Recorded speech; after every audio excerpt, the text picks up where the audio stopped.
Then we separated for a while and lived apart for a year. And there were a lot of issues when we fell back in love, which happened authentically, but was inspired by a wildfire in the town, in the valley. But when we got back together, we made a conscious effort to try to start identifying the unhealthy patterns. So you found it, the soul of connection. If you're succeeding at everything except the relationships that matter most, this is for you. I'm Tressa, brain science, no fluff, real change.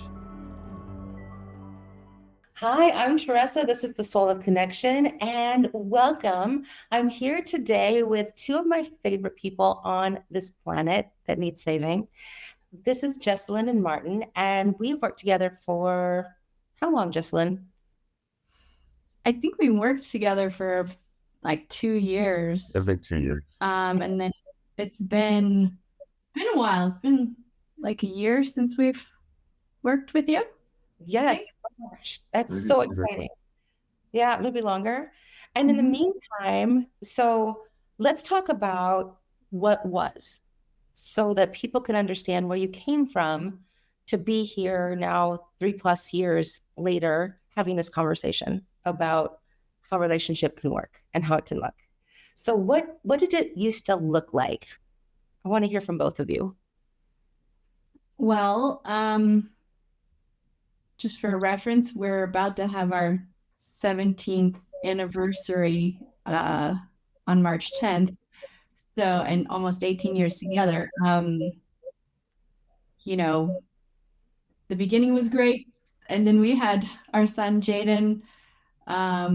Things got more complicated. I had my own issues. Martin got a sleep disorder, pretty severe one, and then COVID hit.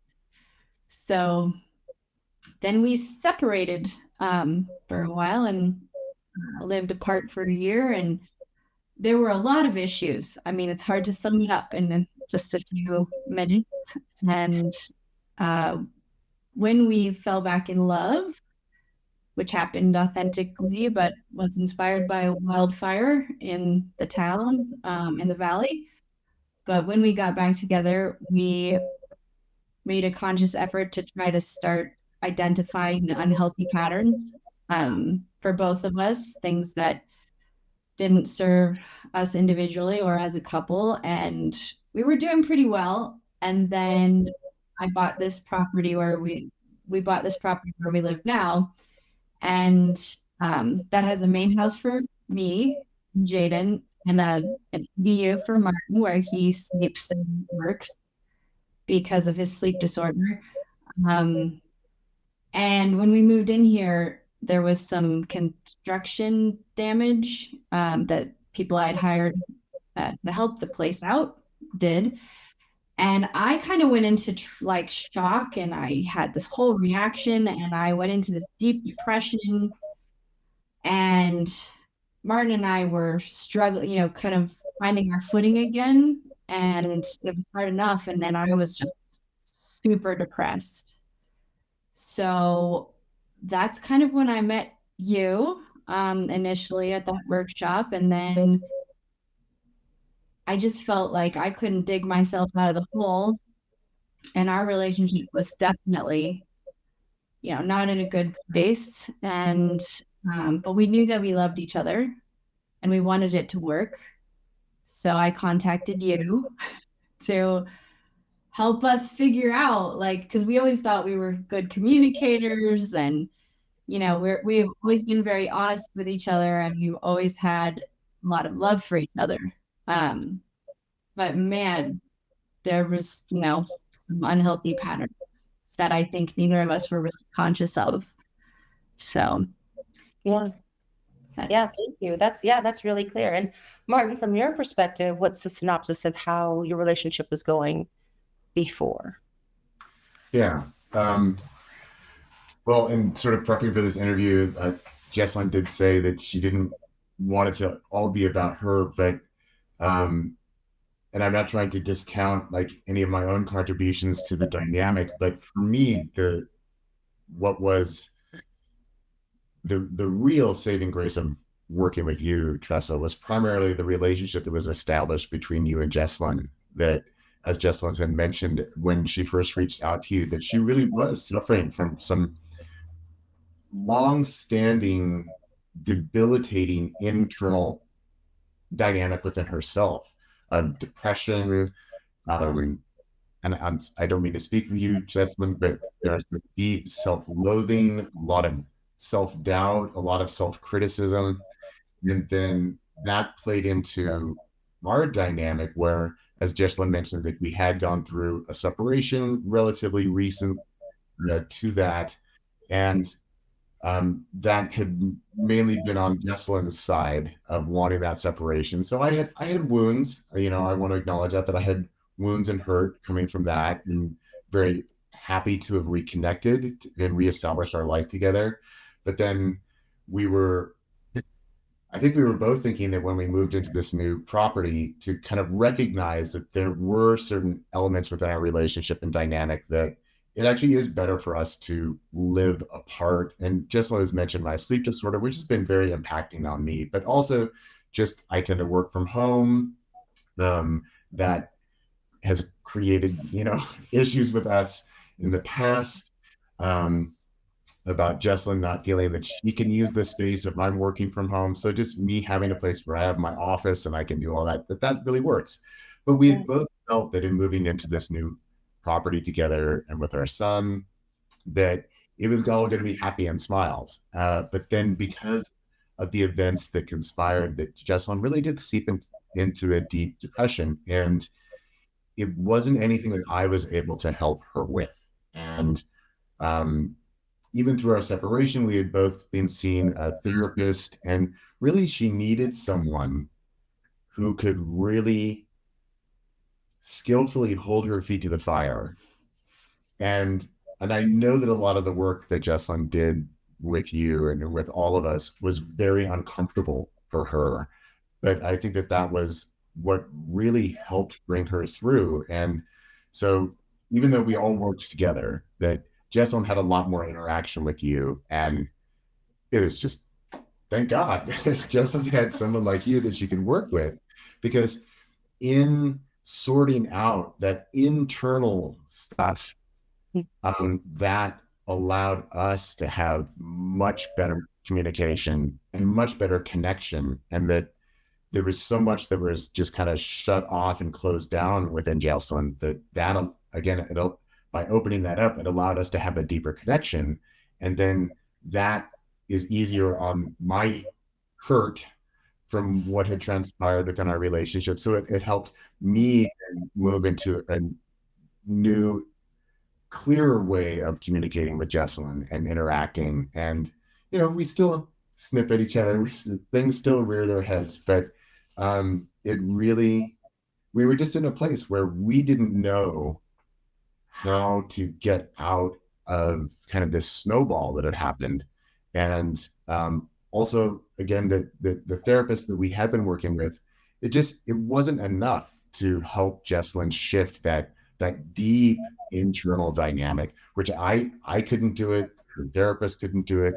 It was through that work that's where I've seen the biggest transformation. And that here's one of our cats. A little stress sometimes. But if I were to summarize it, and sorry if I'm taking too much time, but if I were to summarize it, that Jessalynn had really been internally cut off from her own sense of happiness. And that through working with you, she was able to find her way back to that. And it's still something that Jessalynn struggles with at times, but it has not as okay, nowhere near. No, but that was the point I was going to make. It's like nowhere near, and so it's much more manageable. And we have better ways of communicating about it and taking responsibility for who's contributing to what and where can we have the clearest dynamic between us. And so I can't overstate how much it's done for us that we weren't able to do on our own or with any of the other resources that we have. Thank you so much, both of you. I'm gonna just take a breath on that, because what I hear you saying and what I recognized in both of you was that your stuff triggered each other. So Jessalynn, your stuff triggered Martin. Martin, your stuff triggered Jessalynn. And that was the snowball you were talking about. And I am not a therapist. I just do cognition. I just do how the brain works for how we communicate and how we relate. So what I see with a lot of high achievers, very successful people is, one, a lot of people live in separate quarters a lot of times, which seems to be helpful to people who do a lot, who are very active, who have active creativity, but close, right? Either down the block or like you guys have a beautiful setup where it's just all on one property. So I hear that a lot for something that's very helpful for people. The other thing is being able to talk to each other and be clear without triggering the limbic system and that survival instinct. And when we have anxiety, that gets triggered way easy. So everything's always on fire all the time. We're always wrong all the time. We're never good enough all the time. So that stuff, being able to release that, relax that, understanding how to use words and tone and presence in order to take some breaths and not have that limbic system go into fight, flight, or freeze. You didn't see the fights anymore that were pretty prevalent before. I mean, it took a while to get to the point where we still fight sometimes. But what I've noticed, like, especially recently, it feels like we're both treating each other with more compassion and like respect and tenderness. And even when we're upset, which is a huge piece, because I tend to, in my pattern was, to get really angry and resentful and lash out and just really attack, like verbally. And Martin doesn't appreciate that. And, I can understand that. And then he would hit a point where it was like, no. And then I would feel attacked. And it was, So when, like, some of the tools I was thinking about, that you taught us that we still use, I use the one of like, what story am I telling myself? Now, the story I'm telling myself is this, because I do a lot of projecting, I've realized, of like what I think he's thinking and how he's feeling and what's going on with him. And,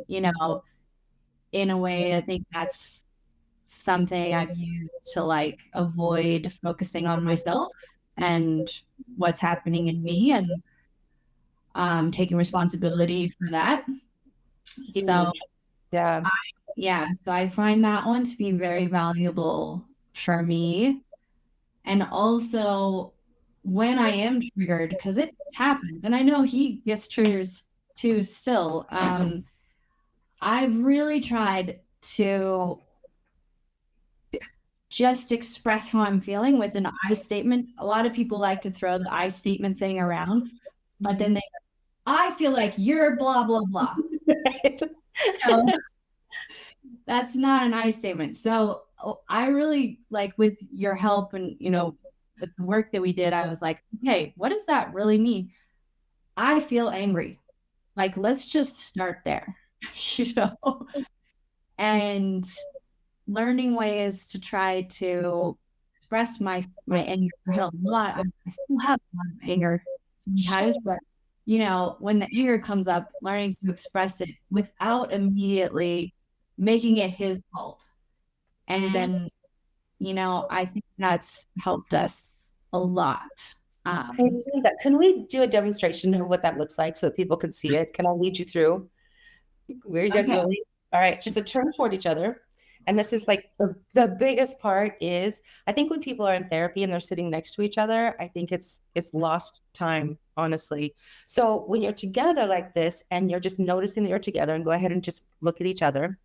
You have gorgeous profiles, don't worry. And you're just taking a couple of breaths together and just noticing how you feel sitting here right now in your body, in your space, breathing. And noticing how you feel now in your body, in your space, and with your person. with this person that you've chosen again today, right now. Maybe you're thinking about it for the first time. And your person who's chosen you again today. Maybe again today for the first time.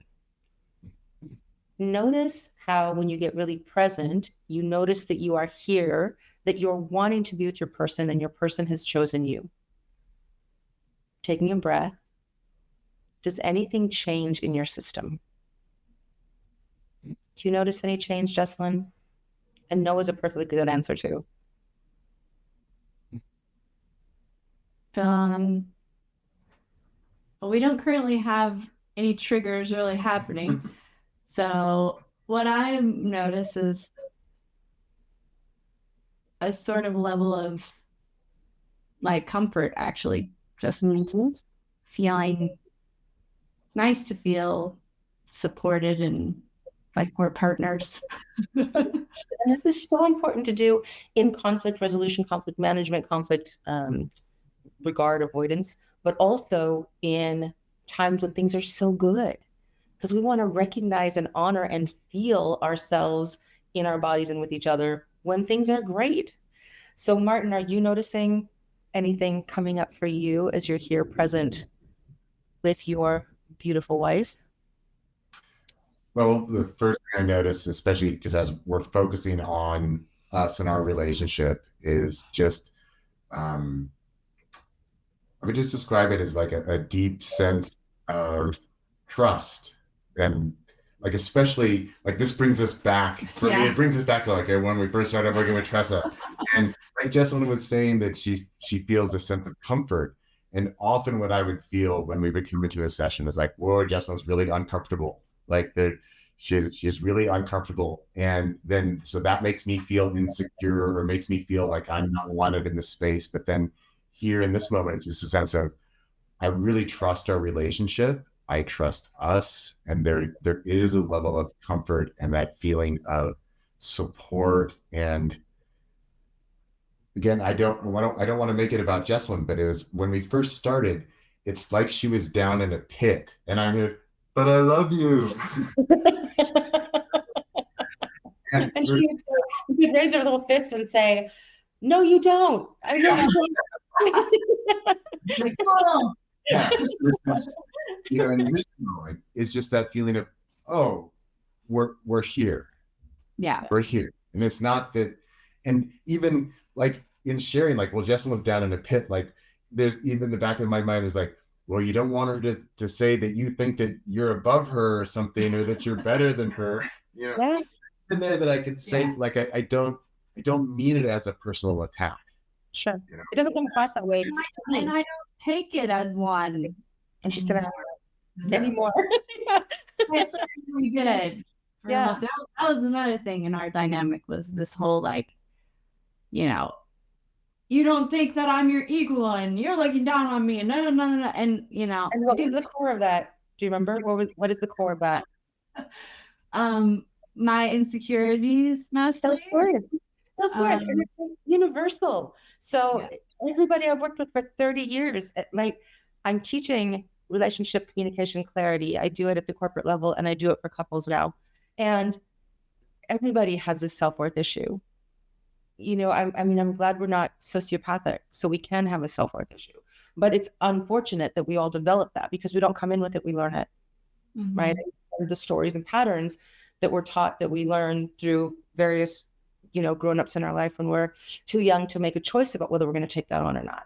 So as we've worked with self-worth and presence and clarity, vacationing together used to be a big problem, right? So I want you to look at each other and take a deep breath together and bring up your worst vacation moment. I'm sure it's in the past. The worst vacation moment that you can think of, and then just take a deep breath. Remember that you love each other. And I don't need to know necessarily what happened, but can you tell me the feeling of that moment? And you can talk about it if you want to, but you don't have to. Can you go first? We're thinking of different moments, I'm sure. Maybe. What's the feeling of the worst moment of it? Because you two love global travel. Yeah, we travel. And it's been tortuous at times because of the snowball and because of the problems that you used to have. And now when I see your pictures and your posts and videos, you guys are having so much fun. Yeah, we still have moments, but they're way better. Yeah, it's okay. So deep breath. And Martin, looking back at the worst vacation moment because of the things that were going on in your dynamic, what was the feeling?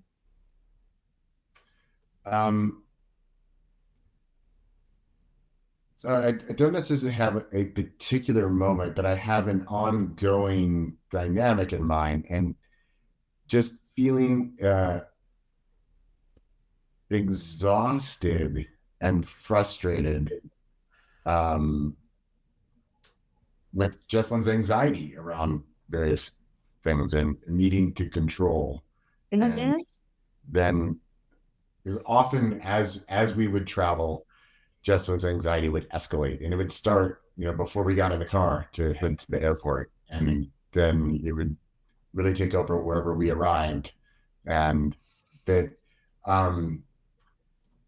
there's much more companionship and ease now. That's I think it makes a huge difference. Beautiful. And so, Martin, are you having more fun with your wife on vacation? Yes. Oh, beautiful. Okay, we're going to come back to that. Jessalynn, the feeling of the worst moment or moments of traveling before you did this work. So I know what he's referring to, and I agree with all of that. And what came to me was a very old memory, actually. Probably one of the first times we traveled together. And I just remember going on a walk with you and like crying and feeling like I was so in this place of like, but what about me? And you're not paying attention to me. And this isn't fair. And I mean, just even bring it up and talk about it, I feel a bit embarrassed and like ashamed. But I mean, you asked. That was like one of the worst memories that I have. That was when we first got together. Like, okay, let's do a little bit of the work on it. So take a deep breath, look at your husband, and ask him. Let's ask him. Say, I have a story that you were ashamed of me, and that I needed to feel embarrassed for wanting more attention. Is that true? Well, I don't know if that's exactly the right statement. Yeah. I mean, I appreciate that. Use whatever your truth is. Yeah. Pretty sure I know what you're talking about. Yeah. Okay, so I'm going back there and like being in that space. Wait, no, you're in your space now. We're here. But you just talked about still feeling embarrassed about it. So let's clear it. Okay. Well, I mean, I'm not like holding on to it, but okay. I still feel a little embarrassed by basically throwing a fit when we were traveling to Santa Barbara for one of the first times to visit your children. And I felt like you weren't paying enough attention to me. And do I still need to apologize about that? Or do you understand what was going on with me at that time? Like, did you ever apologize for it? Like, do you feel like you need to, or is that been done? I don't remember. I mean, it was a long time ago. I think I did. I think probably in a session with you, Tressa, because I know this has come up before. I think I did. But yeah, go ahead. It just sticks out in my mind because I was really being quite selfish, I feel.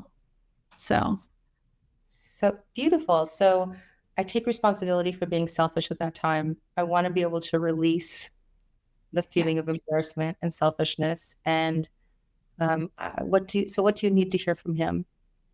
I'm being really clear. So what I need to hear from you to do that, if you need anything from him. Well, what I need to hear from you in order to be able to do that is that you forgive me for that and we've moved on from it. Yeah. Well, I'm very happy to tell you that, yeah, you are forgiven for that, and we have moved on from it. And that I think that this is a good example of how your inner dynamic then led to something that was happening at the exterior level. And of course, I did react in that moment. I remember the statement that was made. And I just going back to what's happening right now within this conversation is just to really acknowledge of how far we have come from something like that. And that I really feel that you have taken a deep responsibility and have a much more clear awareness of when that dynamic might start to come out within you. And so that you really have done phenomenal work to take responsibility for that. And I know that there might be twinges of those kinds of feelings every now and again, but I think that also there's been a huge amount of relief from that. And it makes it so much easier to, again, going back to that sense of trust, that I have a much deeper sense that I can trust our relationship and our dynamic, and that, yeah, there still will be little tensions here and there and things do happen, but we have so much more clarity and ability to communicate and take responsibility. And I'm not holding that over you. Yeah. And feel so much better. Deep So, breath. yes, you are forgiven. Deep breath. And Jessalynn, what do you notice? Hearing you say that, Martin, I notice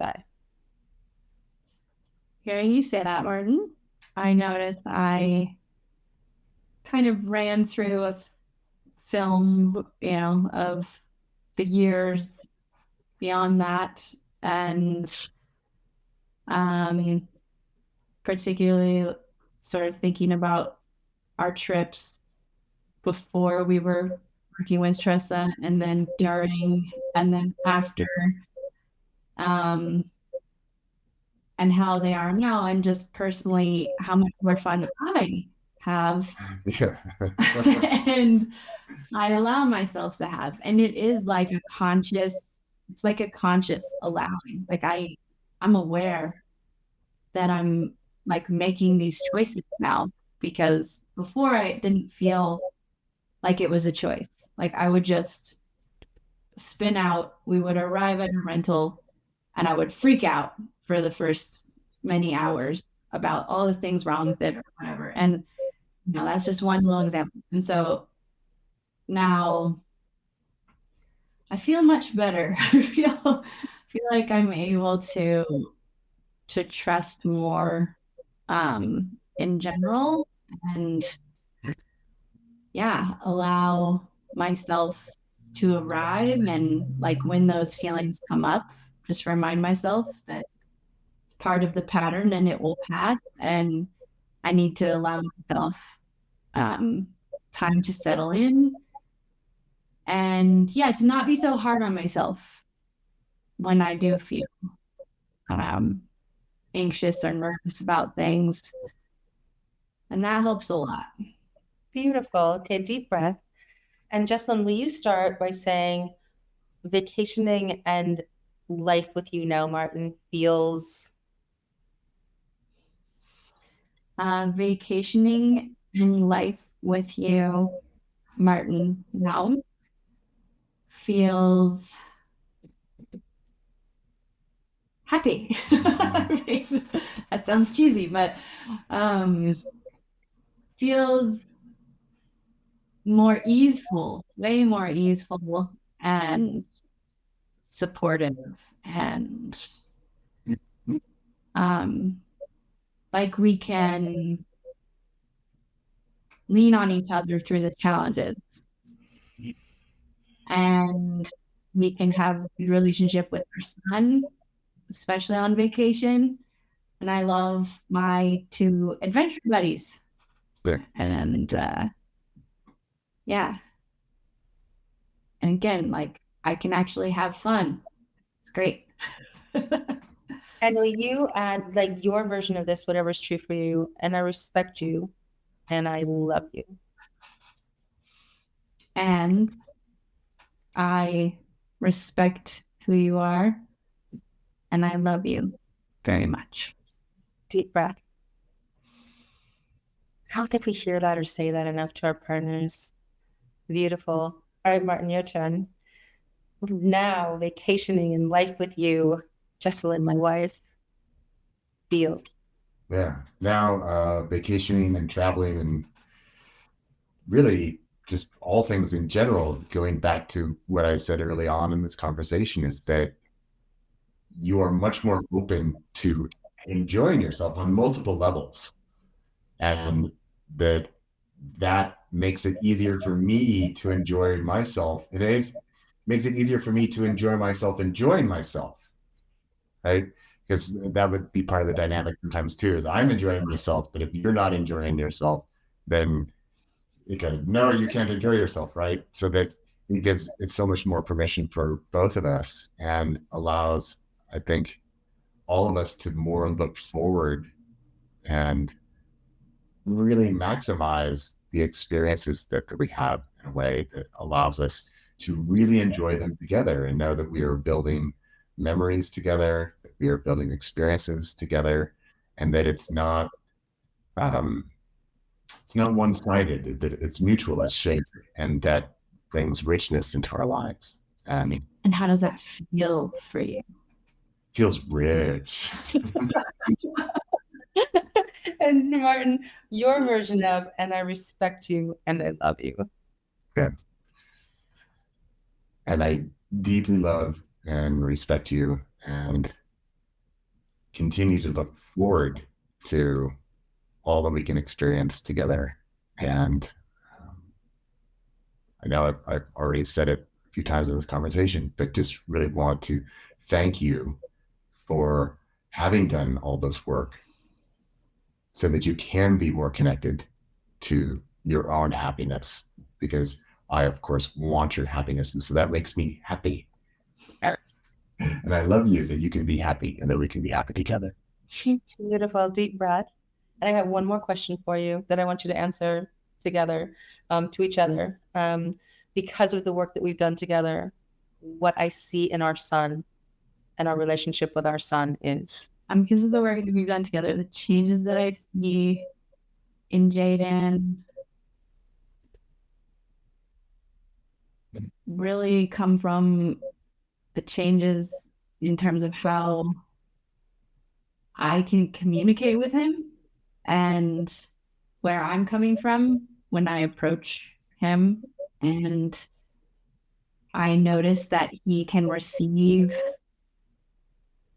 the things I say a lot better. And I feel like we have clear, more honest communication with him.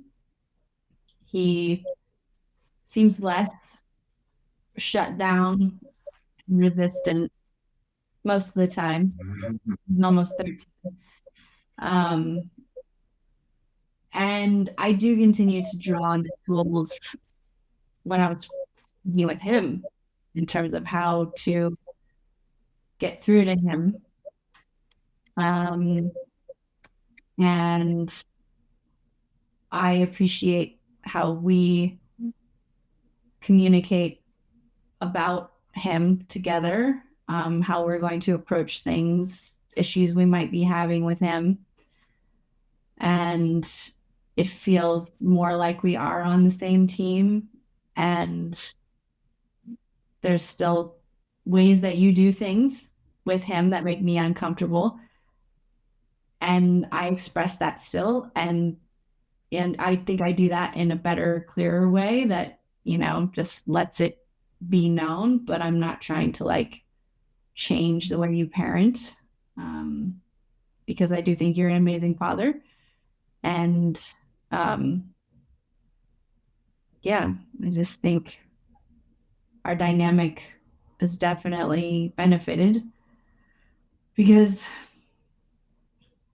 well, because I'm clear and we're clear, and he feels that. He can definitely feel that.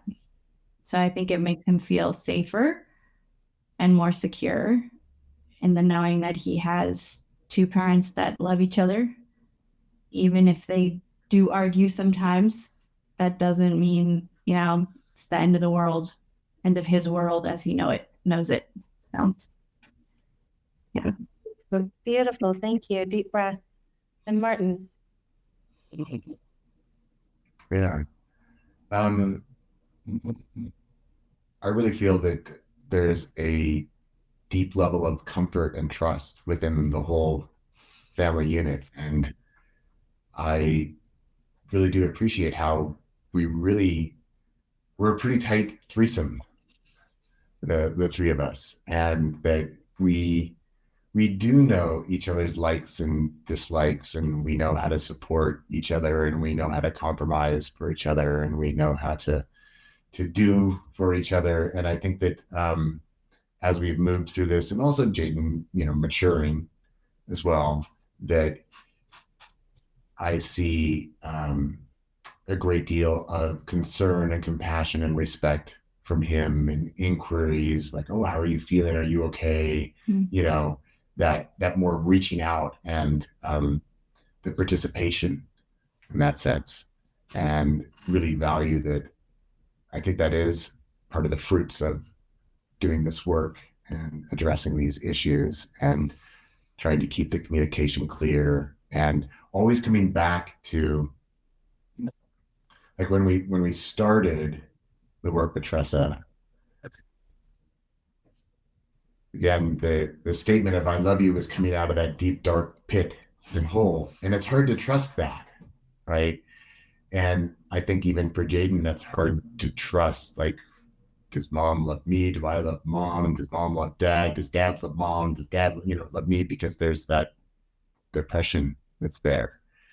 And that I think that when there are, he's a teenager, there's going to be issues, right? There's going to be, we got to get after him on certain things. And that's a natural part of it. But as I was expressing for myself, there's a much deeper sense of trust in our love and our relationship. And so I think that impacts him and allows him to express himself within that, the resonance of that, and being able to feel that, to help him feel more secure as a person and connected to both of us.